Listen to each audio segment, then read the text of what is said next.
Shadowverse. Hello everyone. So today we do have a final match on 6th of July at Cardnation.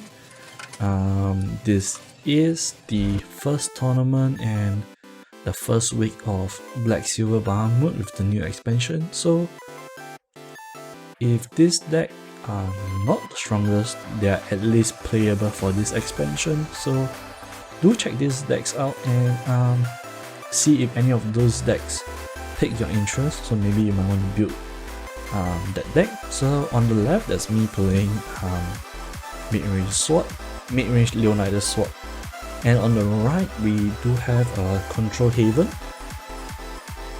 Is Control Haven more focused on countering Sword Leonidas especially? So yeah, the Haven is going to be a thing this season. So I let Haven go first because I want to have more resource on my end, because it's a control v control matchup in my opinion when it comes to mid-range versus control. And he played a Sacred Plea, and then he's gonna crack the Sacred Plea to draw 2 cards, putting him in a very good advantage, having more cards to answer my threats. So I started off with a Veteran Lancer. So mid-range sword is not as aggressive as aggro sword, where you don't usually play a lot of 1-drop. So the deck seems a lot slower, but in terms of to trade off aggressiveness, we do have a burst of threats during turn 3, 4 and 5. And my opponent starts to play Beast Collar Aria and summons the Pinion Prayer, the Holy Falcon, and swing my face for 2. If I have ward out my Veteran Lancer there, I would have blocked it, but I didn't expect that.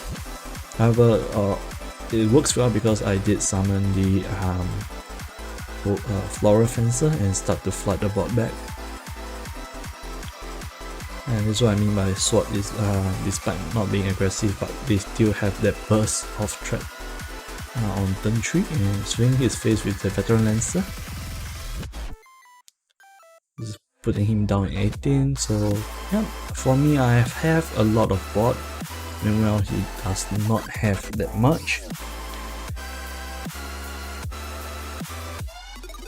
But turn 4 usually are the big evolve turn, as you can see. He dropped Jinlia, managed to clear my board except for the Veteran Lancer. So usually you also have the Priest to banish and destroy another card, banish and attack another card. So usually this is the turn where, you know, you can turn around normally. On my turn 4, I drop Amelia and shooting Jinlia. You know, if I leave Jinlia up again, he's gonna bot wipe me again, so I couldn't let that happen.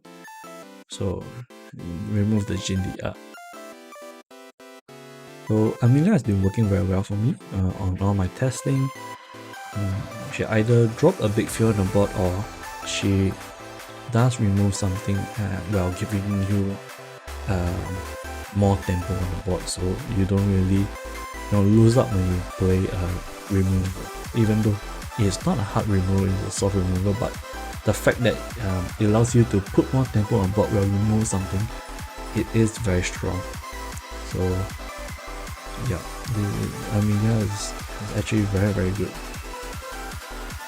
Right now I'm giving Haven a bit of an issue on how he wants to proceed with his turn 5. I mean, it's a decree turn, but decree for 2 cards that one of them are badly hurt doesn't really feels worth it in my opinion. So he did drop the Bell Ringer. Okay, is he gonna involve the Bell Ringer to shoot? Nope, he cracked the Beast Collar Aria. I mean, they did change Beast Collar Aria, but you know, the new Beast Collar Aria seems as strong as the mobile version 1. With that, he traded away from my Veteran Lancer and flood the board with Sacred Plea and Pinion Prayers, and warding up with the Bell Ringer to protect his his tiger. So lucky for me, my saber was dropping at the right time. Yeah, because he flooded the board, it allowed me to drop saber, and I decide to trade like this because I know that he is playing a control deck. Because Haven, I don't expect a mid-range. I'm pretty sure they're going to play control, and Saber, when it does get the effect proc against Aura, so it makes Saber hard to remove when it comes to control decks. So well, he's forced to use a decree, and he dropped a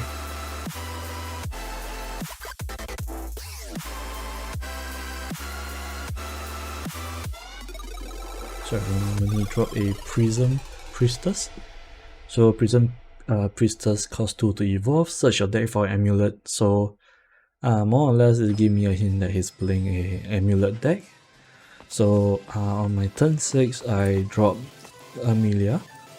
So usually for Leonidas you want to drop Leonidas on turn 6, however there is nothing to trade and you're just opening up for Haven to banish and remove it, so I decided to play Amelia, and my hand didn't have Leonidas. He managed to play Skullfin and get a very good removal. So that Amulet is very strong with Skullfin. It's called Tribunal of Good and Evil. So Fanfare, you choose enemy follower and you deal, you destroy it. So basically destroy my Otohime.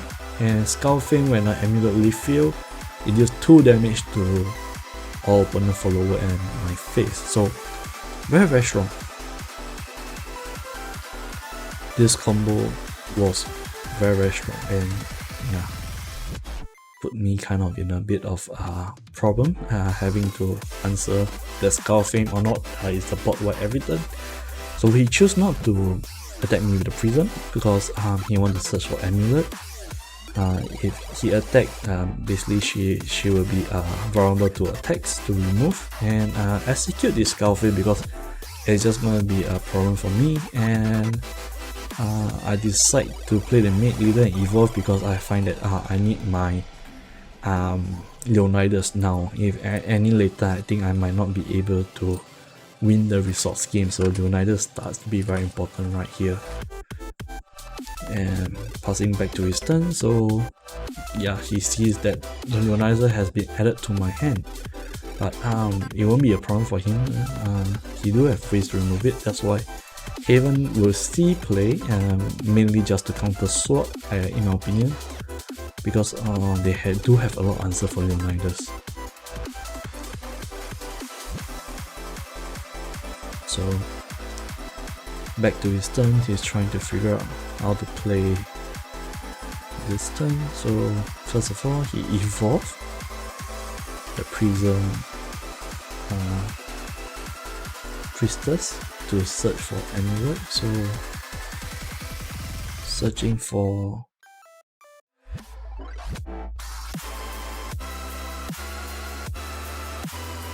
Holy Sentinel. Yeah, Holy Sentinel.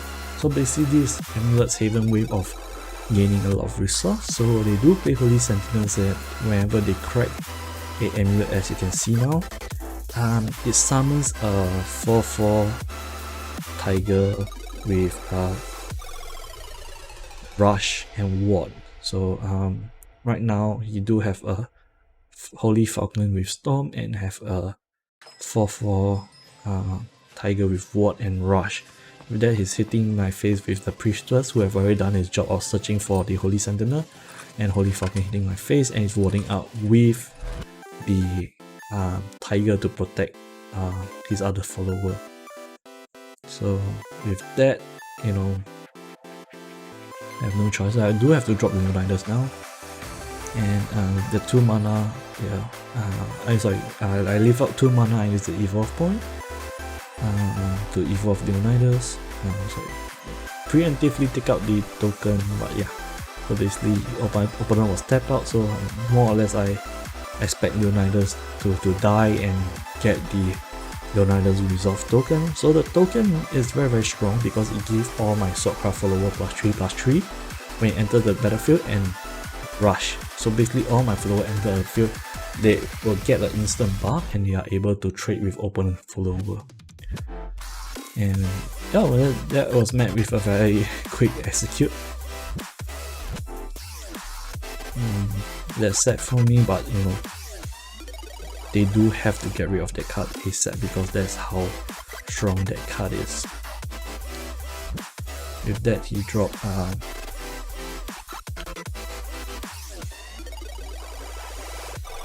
do pardon me because I'm not very familiar with the Haven craft.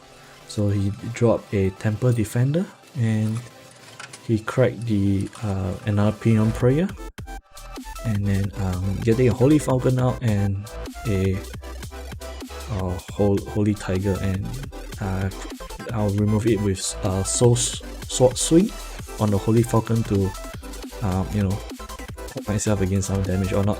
He has been doing a lot of damage. Yeah, I'm already quite behind with that 12 HP. And okay, he decided to ward up during the end of the turn, passing the turn back to me.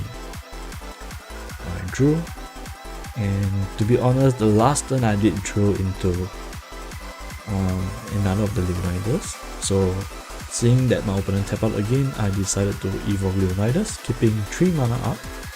So pretty sure, because since I know he's tap out, I know the Leonidas Resolve is gonna come out. So in a matchup against Haven, you might want to drop Leonidas late because dropping Leonidas on turn 6, turn 7 means that you're just leaving the token up with no value and letting your opponent destroy with it.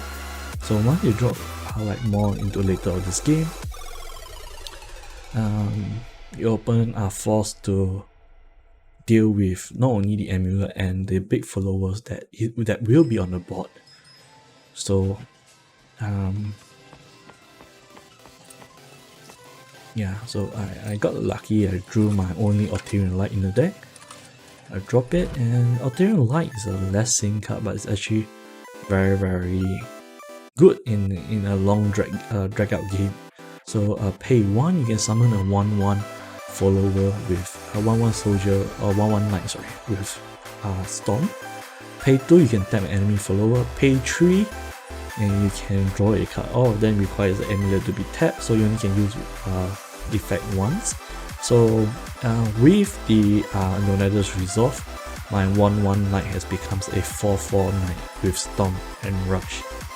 So this is why Leonidas Resolve is very strong. You know, Mer Knight chemistry will just start to hit for a lot of damage, and if not removed, your follower are just gonna get bigger and bigger every turn. And against Haven, I don't really need to put up. I don't need to overcommit. I just need to put something small, and Haven have to deal with it accordingly. So okay, first he cracked the Sacred Plea to try to draw for an answer. So yep, he did get the Tiger Reminder game.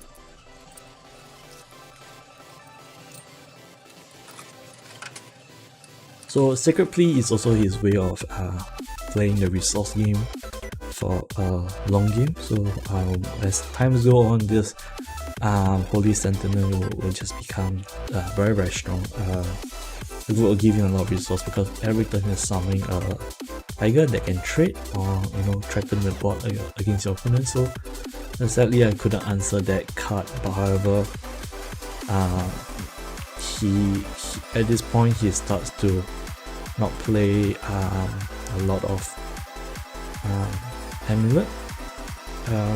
It seems that he had run out of them, or he was keeping his hand for more removal. So with that, I dropped Amelia, shooting 4 to it, and then proccing again, summoning another knight with Storm, and Leonidas Resolve buff it to 4/4. Amelia becomes a 6/6, swinging in for 4.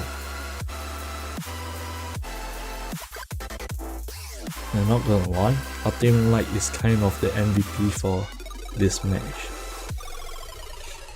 But I get a lot of value out of the amulet, and that's saying something a lot. Okay, so he did Acrolite's Light, banishing away the Light token so it doesn't deal damage and you gain 2 from that.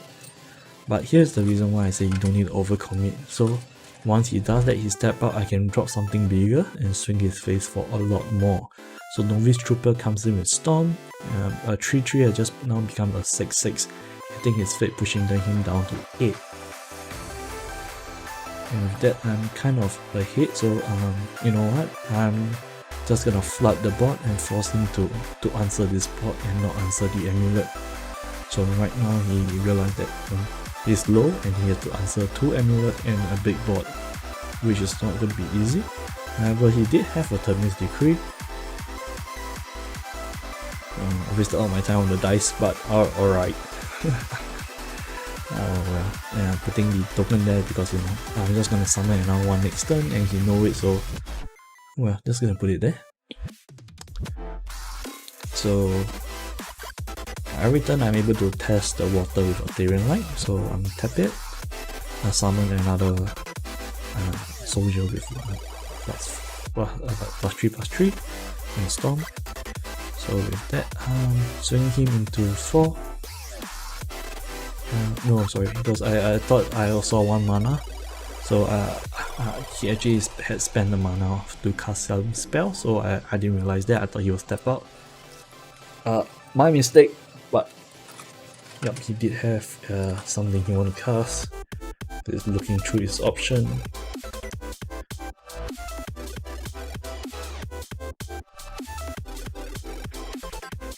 Yeah, so at this point he has very little amulet to proc Holy Sentiment, but meanwhile Arcadium Light is proccing Leonidas Resolve almost every turn, and okay, he Acrolite's Light away the token, healing back to 10, and you know, there's nothing much you can do about that.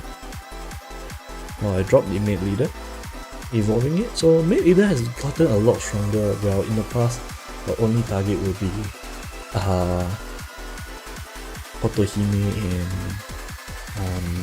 Royal Fencer mostly, but currently in Midrange Sword you do play which one I'm gonna find Haven Blader as well as Leonidas, so Mid Leader seems to be a must to play right now in this expansion for Midrange Sword. With so much card you can find, and also Albert as well, not to forget. So with that, I searched. I had 2 choices, either it was Albert or even Blader. However, I was afraid that he might have Ward next turn, so decided to take the Aven Blader and drop a Leonidas to threaten the bot so that he doesn't just remove my amulet and just call it a day. So right now I have little on board, he have to answer the bot. But at the same time, if he answer the bot, he might not be able to answer the Leonidas Resolve. Okay, so passing back the turn to him.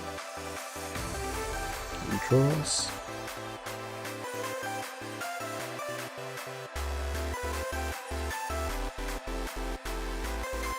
I mean, the best card right now will be Bahamut. That definitely will be the best, even though it will suck for him because his Holy Sentinel will be destroyed along with the Bahamut E4 effect. However, this is the best way to answer this bot, and I do believe that Bahamut will see play this season as well. And the price tag definitely says something. $20+ right now, and with that he plays a Termis, remaining with 5 mana. Okay, so with that he chose to drop Jin Bia and keeping 1 mana up. So more or less this tells me that he has he step out, so he has no answer to me whatever I do this turn. So if I drop Albert, this would have been later. Even Blader do have to take some time because I'm checking if I do have Novice Trooper in the deck. Because yeah, I only play Novice Trooper as Stormflower. That can be targeted by Even Blader by right. Players should be playing Quick Blader as well, but I didn't like Quick Blader in my deck, so I have not added in yet. So 2 Novice Trooper. So yeah, so Novice Trooper plus a Storm Knight from Ulterior Light, and that will be GG 6 and 4 damage. Yeah, that's the game, guys, and I hope either of this deck piqued your interest, and thank you for watching.